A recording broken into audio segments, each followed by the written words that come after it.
I don't want to pussyfoot around the issue here. So let's just get down to brass tacks. It was the mustache seen round the world. I received thousands of emails from people from Kenya, Japan, countries I've never even heard of. After leaving his job as a product manager and sending out dozens of applications. And after 3 weeks of silence, I kind of started to panic because I realized this is what everyone's talking about. Matthew Epstein chose to prove his marketing savvy by selling himself. Google, you're probably wondering something right about now. What kind of package can Matthew bring to the Google team? He's a little bit of the Old Spice guy, a tad bit of Ron Burgundy, a little bit of Sean Connery. His video went viral overnight, and Google called 2 days later. It was surreal. I couldn't actually believe it. You said you were screaming inside like a little girl. I was screaming inside like a little girl. It was a little too painful for Matt to discuss in detail, but he did make it through 3 interviews with his dream employer before the team here at Google told him they were going in a different direction.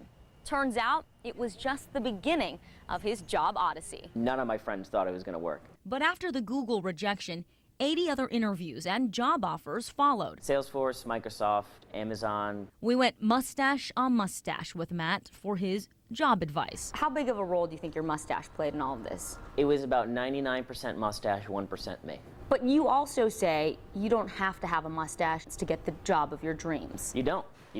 It's about doing what it is you do best. There's really no limits to what you can do if you believe in it. Matt says showcase your talent, like the job seekers he recently met. One woman wanted to work for Slide Deck and created a campaign using the company's product to land her job.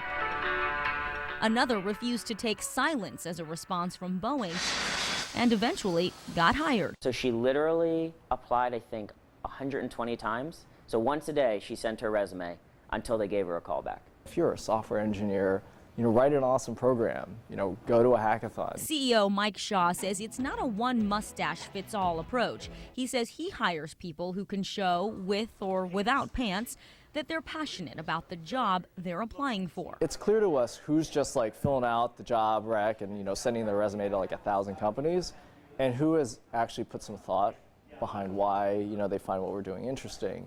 And that's what eventually won Matt his high 5-figure gig at SigFig, a financial startup that helps people manage their investments. A guy with that kind of gusto and creativity and talent, he could really do a lot at a startup. Pants are optional? Yeah, pants are optional. You can come in your boxers.